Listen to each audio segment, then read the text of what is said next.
Hello guys, welcome back to my channel Somesh Gupta Education Mantra. I am Somesh Gupta. Today I am going to discuss Article 32 which comes under right to constitutional remedies, fundamental right. इस अनुच्छेद 32 जो अनुच्छेद 32 है आपका, वो संवैधानिक उपचारों के अधिकार के अंदर आता है, जो कि एक तरह का मौलिक अधिकार है, फंडामेंटल राइट है। तो आर्टिकल 32 अनुच्छेद 32 क्या कहता है, इसके बारे में समझते हैं। देखिए, बहुत ही महत्वपूर्ण, बहुत ही इम्पोर्टेंट चीज़ है। इसके बारे में डॉक्टर भीमराव अम्बेडकर साहब ने कहा है कि ये भारतीय संविधान की आत्मा एवं हृदय है। सोल एंड हार्ट कहा है किसने? डॉक्टर भीमराव अम्बेडकर ने इस अनुच्छेद 32 को। और साथ ही साथ ये भी कहा है कि अनुच्छेद 32 जो है वो हमारे भारतीय संविधान को एक अर्थ प्रदान करता है। इसके बिना हमारा संविधान अर्थविहीन है।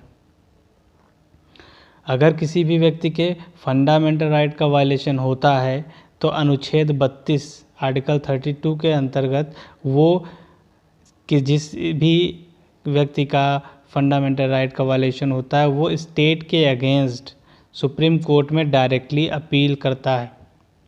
ये अधिकार प्रदान करता है अनुच्छेद 32 को। अनुच्छेद 32 क्या कहता है कि किसी भी व्यक्ति के मौलिक अधिकारों का अगर हनन होता है तो वो व्यक्ति सुप्रीम कोर्ट में डायरेक्टली अपील कर सकता है स्टेट्स के अगेंस्ट।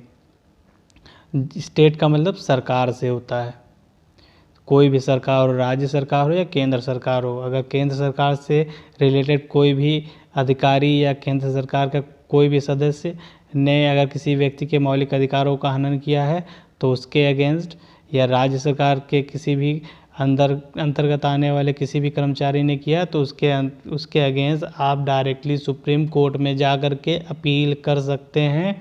और अगर आप सही हैं तो आपकी क्षतिपूर्ति करवाई जाएगी कोर्ट के द्वारा।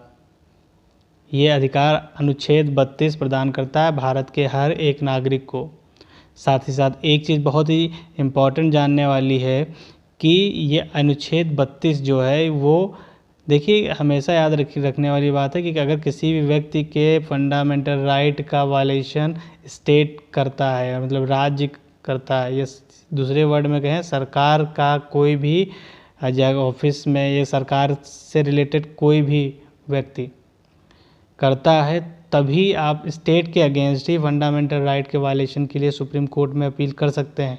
किसी इंडिविजुअल व्यक्ति के लिए नहीं। कोई व्यक्तिगत पर्सन है, मतलब किसी इंडिविजुअल व्यक्ति ने आपके फंडामेंटल राइट का हनन किया तो उसके लिए देखिए प्रावधान है। आप जाइए, आप अपने नज़दीकी पुलिस स्टेशन में, वहाँ पे जो एक प्रक्रिया है उसके तहत आप उसके अंतर्गत कार्रवाई कर सकते हैं। ये किसी इंडिविजुअल पर्सन के लिए नहीं है कि किसी इंडिविजुअल पर्सन ने आपके मौलिक अधिकार का हनन किया आप सुप्रीम कोर्ट चले जाएंगे, ऐसा नहीं। स्टेट ने किया है, यानी कि सरकार ने अगर आपके मौलिक अधिकार या सरकार से संबंधित किसी भी व्यक्ति ने आपके मौलिक अधिकार का हनन किया, जैसे कि मान लीजिए सपोज़ करिए कि आपके एरिया में बहुत सारे गवर्नमेंट ऑफिसर्स होते हैं, मान लीजिए पुलिस है या फिर डीएम, एसडीएम और भी बहुत सारे अधिकारी होते हैं जो सरकार के अंतर्गत आते हैं। तो उन लोगों ने अगर आपके मौलिक अधिकार का हनन किया है तो आप डायरेक्टली सुप्रीम कोर्ट में जा कर के अपील कर सकते हैं और आपकी क्षतिपूर्ति आपको सुप्रीम कोर्ट प्रदान करता है और उस व्यक्ति को फटकार लगाता है कि अगर उसने आपके साथ में किसी भी तरह का मौलिक अधिकार का हनन किया, और जो भी कार्रवाई उचित है वो उसके ऊपर की जाती है। चलिए दूसरी साइड में एक चीज़ और भी समझते हैं। देखिए, मौलिक अधिकार जो अनुच्छेद 32 है वो आपको कोर्ट में, सुप्रीम कोर्ट में अपील करने का अधिकार देता है। साथ ही सुप्रीम कोर्ट को भी कुछ अधिकार, पावर्स प्रदान करता है। सुप्रीम कोर्ट को 5 तरह के रिट जारी करने की एक प्रक्रिया होती है। 5 तरह के रिट जारी करने का अधिकार प्रदान करता है आर्टिकल 32। और हाई कोर्ट को आर्टिकल 226 जो है, अनुच्छेद 226 जो है वो हाई कोर्ट को रिट जारी करने के प्रक्रिया देता है, मतलब उसको एम्पावर करता है, और सुप्रीम कोर्ट को आर्टिकल 32 करता है।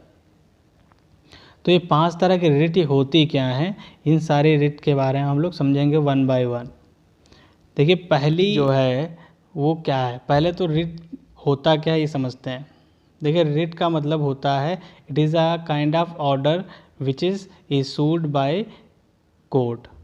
ये कोर्ट का एक तरह का आदेश होता है, जो कोर्ट कभी भी किसी भी अधिकार का हनन होने पे अपना उसको जब उचित लगता है तो ये रिट जारी करता है। तो ये एक तरह का ऑर्डर होता है जो कोर्ट पास करता है, जिसको हम रिट बोलते हैं।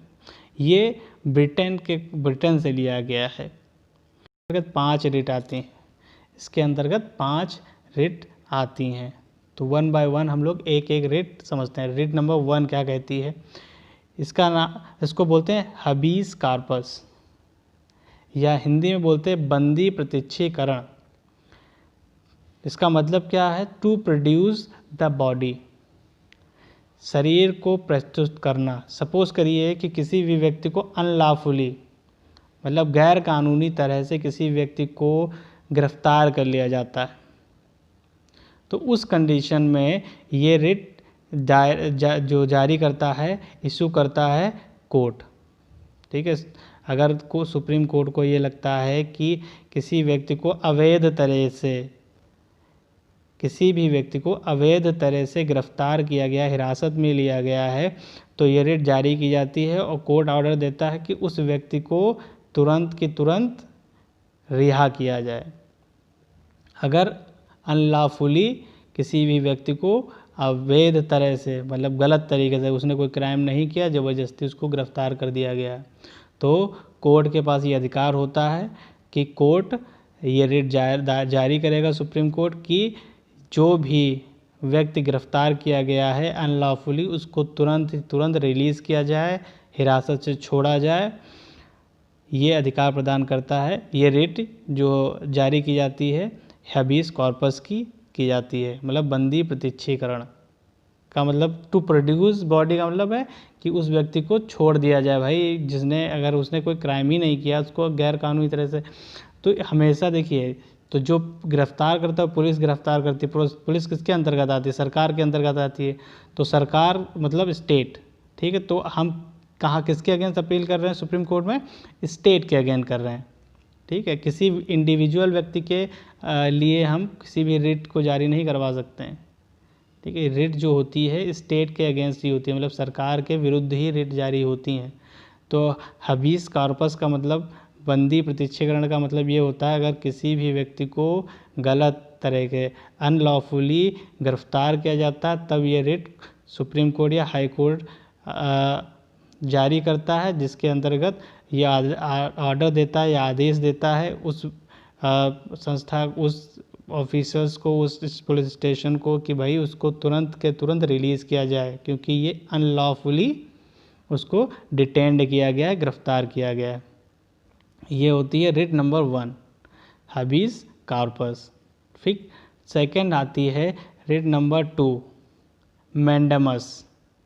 मैंडेमस का मतलब क्या होता है, परमादेश। परमादेश का मतलब सारे आदेशों के ऊपर जो आदेश हो, मतलब जितने भी आदेश हैं उनके ऊपर आदेश रखा जाता है, ये परमादेश। परमादेश का मतलब क्या होता है, देखिए जब कभी कोई सरकारी अधिकारी अपने कर्तव्य का पालन नहीं कर रहा होता है, सपोज करिए कि उसको कोई काम दिया गया है। देखिए हर एक सरकारी अधिकारी का अपना एक काम है, उसका एक कर्तव्य है कि उन काम को बहुत ही सही तरीके से किया जाए और अपने कर्तव्यों का पालन किया जाए। सपोज़ करिए कोई भी सरकारी जो अधिकारी है वो अपने कर्तव्यों का पालन नहीं करता, तो ये आदेश जारी किया जाता है। उस केस में सुप्रीम कोर्ट या हाई कोर्ट क्या करती है, ये रिट जारी करती है। कौन सी, रिट ऑफ मैंडेमस, मतलब परमादेश की रिट, जिसका मतलब होता है वी कमांड। इसका मतलब होता है कि हम आपको आदेश देते हैं कि आप अपने कर्तव्यों का पालन करें, और साथ ही साथ सुप्रीम कोर्ट और हाई कोर्ट क्या करता है, जवाब मांगता है कि आपने अपने कर्तव्यों का पालन क्यों नहीं किया। ठीक है, अगर कोई भी सरकारी अधिकारी अपने कर्तव्यों का पालन नहीं करता, जवाब भी मांगता है और साथ ही साथ उसको आदेश देता है कि वो अपने कर्तव्यों का पालन करे पूरी ईमानदारी के साथ। अगर वो गिल्टी पाया जाता है तो उसके ऊपर कोर्ट एक्शन भी लेता है इस रिट के अंतर्गत।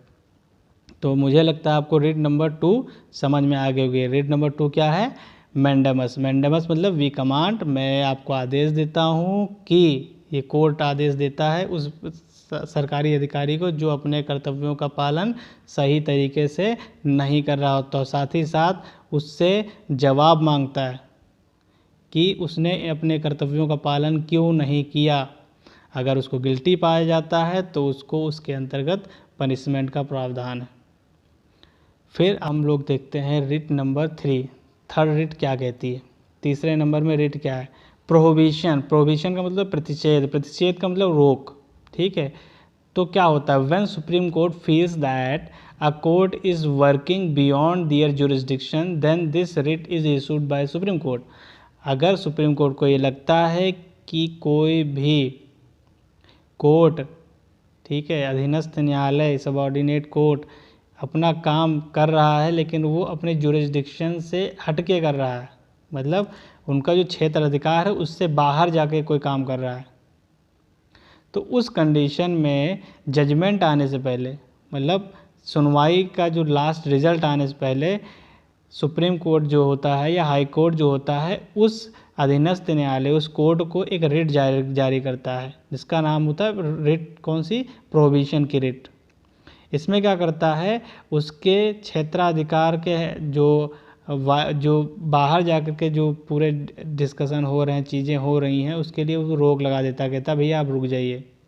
ठीक है, क्या होता है, जब न्यायालय को यह लगता है कि कोई कोर्ट अपने क्षेत्राधिकार से बाहर जाकर कोई कार्य कर रहा है, तब सुप्रीम कोर्ट प्रतिषेध की रिट जारी करता है, मतलब वहाँ पे रोक लगा देता है, कहता है कि अब इसके आगे सुनवाई नहीं होगी। ठीक है, वो वहाँ पे रोक लगा देता है। ये जजमेंट से पहले रिट लगाई जाती है, जजमेंट के बाद में नहीं। ठीक है, तो कोर्ट जो है लोअर कोर्ट को क्या कर देता है, प्रोहिबिट कर देता है, रोक देता है कि आप ये ना करें। ठीक है, और उसके आदेश का पालन करना उस कोर्ट का कर्तव्य बन जाता है। तो जजमेंट से पहले उस चीज़ पे रोक लगा दी जाती है कोर्ट के द्वारा, रिट जो जारी की जाती है प्रोहिबिशन की रिट। फिर रिट नंबर 4 आता है। चौथी रिट क्या है, सरसौरी बोलते हैं, सरसौरी। सरसौरी का मतलब होता है उत्प्रेषण। उत्प्रेषण का मतलब क्या होता है, इसमें क्या होता है, देखिए सपोज करिए कोई भी कोर्ट जो है, अगर किसी भी, देखिए कोर्ट में कोई भी चीज़ चल रही है तो उसमें क्या होता है, हेयरिंग जब हो रही है और किसी तरह का जजमेंट दे दिया गया, ठीक है, एक तरह से कोर्ट में सारी चीज़ें चली और कोर्ट ने जजमेंट दे दिया, और अब सुप्रीम कोर्ट या हाई कोर्ट में वो व्यक्ति जाता है, उसको लगता है कि भाई जो जजमेंट सही नहीं है, तो सुप्रीम कोर्ट क्या करेगा, उस सब चीज़ों को देखेगा, उसको लगता है कि अगर किसी व्यक्ति ने जो जजमेंट कोर्ट ने दिया है वो बियॉन्ड द जुरिस्डिक्शन दिया है, मतलब जो अपने क्षेत्राधिकार से हट करके दिया है, तो उस केस में क्या करता है, उस जजमेंट को क्या कर दिया जाता है, स्टॉप कर दिया जाता है। मतलब सुप्रीम कोर्ट जजमेंट पे ऊपर रोक लगा देती है अधीनस्थ न्यायालय के, और साथ ही साथ उससे वो सारे केसेस को अपने टेक ओवर कर लेती है, खुद टेक ओवर कर लेती है। फिर उसके ऊपर सुप्रीम कोर्ट सारी चीज़ों को चेक करती है और सुनवाई करती है। फिर वो अपने हिसाब से फिर जो भी सही न्याय होता है वो देती है। अगर उसको ऐसा लगता है कि कोई किसी कोर्ट ने जो न्याय दिया है वो उसके क्षेत्राधिकार से बाहर था, तब। इसके बाद आता है फिफ्थ रिट। पांचवी रिट क्या कहती है, देखिए को वारंटो का मतलब होता है अधिकार प्रेक्षा। अधिकार प्रेक्षा मतलब क्या होता है, देखिए किसी भी सरकारी अधिकारी ने अगर किसी भी सरकारी पद को एक्वायर कर रखा है पर वो उसके लिए क्वालिफाइड नहीं है, ठीक है, गैर अनलॉफुली, ठीक है। अनलॉफुली मतलब गैर कानूनी तरह से किसी भी व्यक्ति ने सरकारी पद को एक्वायर ग्रहण कर रखा है, उसकी सर्विसेज का लाभ उठा रहा है, तब ये रिट जारी की जाती है। सुप्रीम कोर्ट अगर ये पाता है कि कोई भी व्यक्ति जो सरकारी अधिकारी है वो किसी भी पद का लाभ उठा रहा है पर वो उसके लिए क्वालिफाइड नहीं है, ठीक है, उसके लिए जो दावेदारी की है उसने, उसके लिए वो योग्य नहीं है, तो उसके योग्यता और दावेदारी को चेक करते हुए वो रिट जारी करता है। और साथ ही साथ उसको उसके अगर ये पाता है कि अगर उस व्यक्ति ने जो भी पद ग्रहण किया है वो गलत तरीके से किया है, अनलॉफुली किया है, तो उसको उसके पद से तुरंत तत्काल प्रभाव से उसको तत्काल प्रभाव से उसको रेस्टिगेट किया जाता है कि भाई उसको पद से तुरंत ही त्यागपत्र देना पड़ेगा, तुरंत के तुरंत उसको छोड़ना पड़ेगा, और जो उचित कार्रवाई होगी वो सुप्रीम कोर्ट करती है उस व्यक्ति के अगेंस्ट इस रिट के अंतर्गत। उम्मीद करता हूँ आपको पांचों रिटियाँ अच्छे से समझ में आई होंगी, और इसी के साथ हम आपको मिलेंगे नेक्स्ट आर्टिकल में। तब तक के लिए थैंक यू, धन्यवाद फॉर वॉचिंग दिस वीडियो। अगर आपको वीडियो अच्छा लगा हो तो लाइक, शेयर एंड सब्सक्राइब। मिलते हैं नेक्स्ट वीडियो में। थैंक यू, धन्यवाद। जय हिंद, जय भारत।